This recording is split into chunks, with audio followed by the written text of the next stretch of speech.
பிரச்சனை என்னன்னா அப்படியே மிதி மிதி மிதின்னு மிதிக்கிறது. அப்போதான் பிரச்சனையே வருது. அதுதான் உங்கள் கதையில் நடக்க போகுது. ஏன் சொல்லுங்க. அலாரமிங் ஃபேக்டரே என்ன அப்படின்னா, உங்களுக்கு 8 3ஆம் இடத்திலே விபரீத ராஜயோகம் பெற்றிருக்கிறான் இந்த குரு பகவான். நிறைய நன்மைகளை தர போகிறான். பணம் வரப்போகிறது, தங்கம் வரப்போகிறது, எல்லாம் நல்லா தான் இருக்கே. ஆனால் 8ஆம் இடத்துல யார் யார் போய் உட்காந்துருக்காரு? 5 புதன் பகவான் உட்காந்துருக்காரு, 6 சுக்கிர பகவான் உட்காந்துருக்காரு, 7 செவ்வாய் பகவான் உட்காந்துருக்காரு, ப்ளஸ் உங்களுக்கு ஒரு சூரிய பகவான் 4 உட்காந்துருக்காரு. இப்போ எல்லாம் ஆகும்போது இந்த 4னா நற்பெயர், மதிப்பு, உயர்கல்வி, உயர் பதவின்னு சொல்கிறாங்க நண்பர்களே. 4 8ல் மறைஞ்சா அப்போ 4 கெடும் பொழுது என்ன நடக்கும் என்றால், உங்களுடைய நல்வாழ்க்கை என்பது ரொம்ப டைட் ஆகிடுது.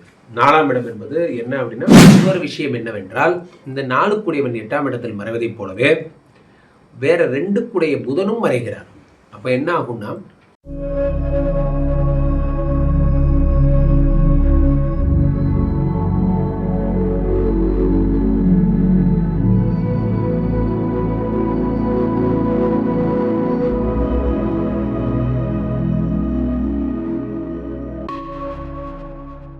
உலகெங்கிலும் இருக்கும் ஆன்மீக பரிகார நேயர்கள் அனைவருக்கும் வணக்கம். நான் உங்கள் ராம்ஜி.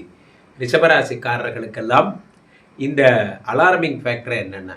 என்ன குருஜி அலாரம் இல்லை, நாங்கள்லாம் ஸ்கூலுக்கு அலாரம் அடித்து எந்திரிச்சது கிடையாது. நண்பர்களே, ஒரு விஷயம் புரிந்து கொள்ள வேண்டும்.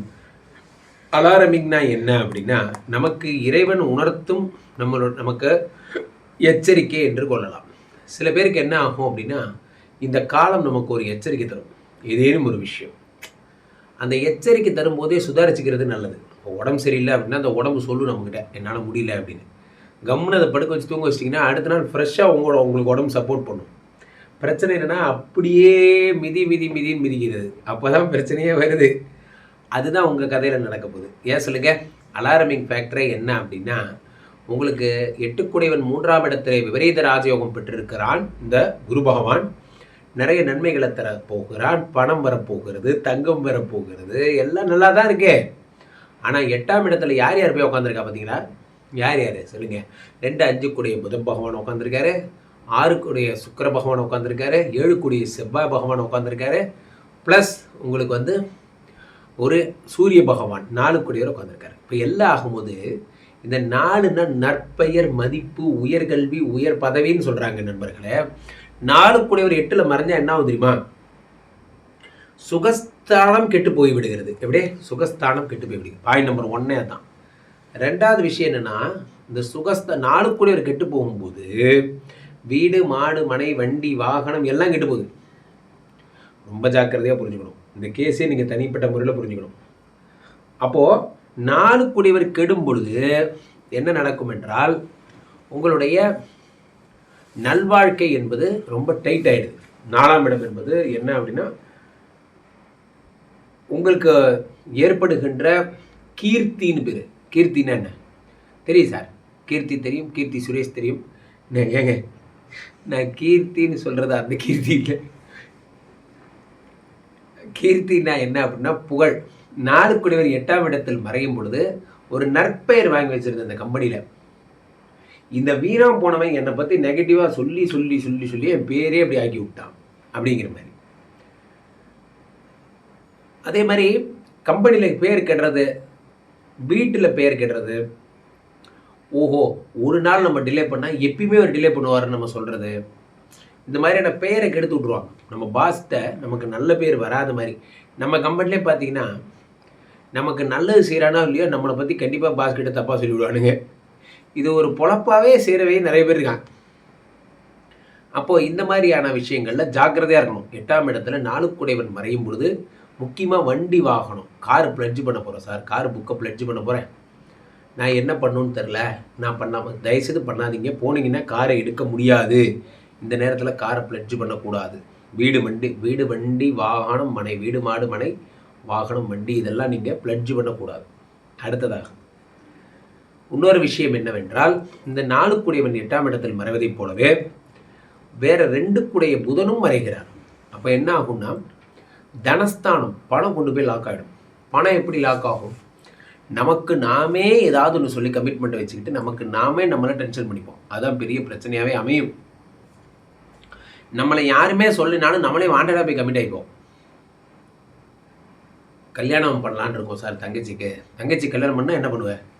அதான் சார் அது வந்து இங்கே தான் பக்கத்தில் தான் வானகரத்தில் கல்யாணம் பண்ணலான்னு இருக்கோம்.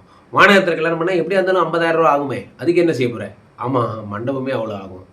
கேளு யார்கிட்ட கேட்குற? அண்ணன்ட்ட தானே கேட்குற, 50,000 ஆகும். ரைட்டு, அதான் அப்படியே வந்து சரி அதை தான் நீ பண்ணிட்டே அப்படின்னா நீங்கள் மியூசிக் பேண்டு வண்டி செட்டெல்லாம் என்ன பண்ண போகிறீங்க? ஆமாம், அது ஒரு 1,00,000 ரூபா ஆகும். கேளு, அப்போ அதையும் சேர்த்து கேளு. ஓஹோ, அண்ணன் நிறைய வச்சுருக்கீங்க போல இருக்கு. அப்போ என்ன ஆகும்? ஒரு பெருசாக கேட்கலான்ட்டு ஒரு பெரிய பில்லு. நீங்களாக கொஞ்ச நேரம் அமைதியாக இருந்தீங்கன்னா இந்த வருஷம் உங்களுக்கு ஒரு ப்ராப்ளமும் கிடையாது. இதுதான் 2வது அலாரமே. நண்பர்களே, ஒரு ரொமானிய பழமொழி சொல்லும், என்ன? மிகுந்த துக்கத்தோடு இருக்கும் பொழுதும் மிகுந்த சந்தோஷத்தோடு இருக்கும் போதும் யாருக்கும் வாக்கு தராதீர்கள்னு சொல்லுவாங்க. அந்த மாதிரி உங்களுக்கு இப்போ டைம் சரியில்லை அப்படிங்கும்போது யாருக்கும் வாக்கு தராதீர்கள். நான் இதை பண்ணுவேன், அதை பண்ணுவேன், நான் இதை பண்ணி காட்டுறேன், அதை பண்ண தயவுசெய்து வேண்டாம், அமைதியாக இருங்க. உங்களால் நிர்வாகம் பண்ண முடியலன்னா அமைதியாக கூட இருந்து விடுங்க. ஆனால் நிர்வாகம் பண்ணுறதா சொல்லாதீங்க. நீங்கள் நிறைய பேர் இப்படி தான் சுற்றிட்டு இருக்காங்க. உங்களால் தர முடியலன்னா தர முடியலன்னு சொல்லிடுங்க. தர்ற மாதிரி சொல்லி ஏமாற்ற வேண்டாம். இப்போ ரிஷபராசிக்காரர்கள் 8ஆம் இடத்துல இத்தனை பேர் மறையும் பொழுது ஃபேக் கமிட்மெண்ட்ஸ் இதான் 2வது பாயிண்ட்டு. அதை நம்பி ஏமாறாதீங்க. ஃபேக் கமிட்மெண்ட்ஸ்னால் என்ன அப்படின்னா, இவ்வளோ பணம் வந்துடும் அவ்வளோ பணம் வந்துடும் யாராவது உங்களுக்கு ஆசை காமிச்சா தயவுசெய்து நம்பாதீங்க. உங்களை போன்றவர் தான் அவரும் ஒரு மனிதர்.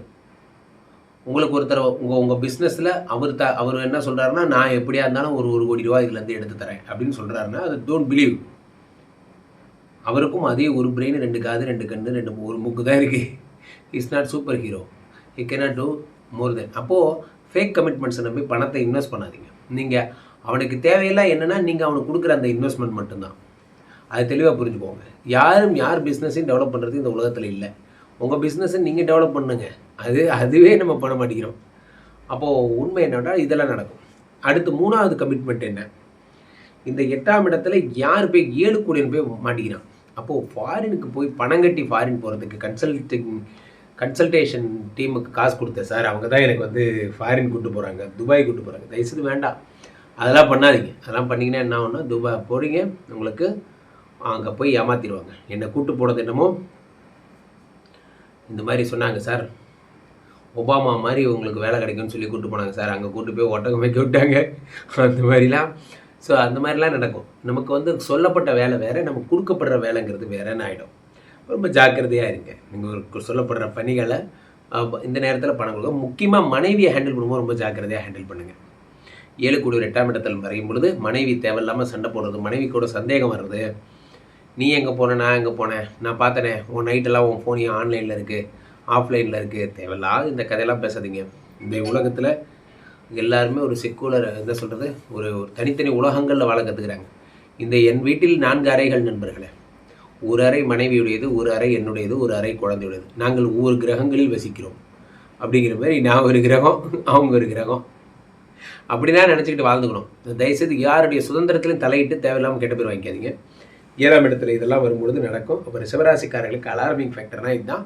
கேர்ஃபுல்லாக இருங்க. கீழே போயிட்டு 2 நண்பர் கூப்பிடுங்க. உங்களுடைய சொந்த ஜாதகத்தை பார்த்துக் கொள்ளுங்கள். உலக புகழ் வாய்ந்த நமது விஸ்வரூப விஷ்ணுமாயா எழுந்தில் இருக்கக்கூடிய புனிதமான இந்த ஸ்ரீமடத்திலே தினசரி நடக்கின்ற விஷ்ணுமாயா ஹோமங்களில் கலந்து கொள்ளுங்கள். மீண்டும் ஒரு நல்ல பதிவில் சந்திப்போம். நன்றி, வணக்கம். இங்கே ஸ்தாபிதம் செய்யப்படுகிறார் விஷ்ணுமாயா. அது தமிழ்நாட்டில் இங்கே போரூர் கார்டன் ஃபேஸ்டிவலில் ஸ்ரீமடத்தில் மட்டும்தான் இருக்கிறது.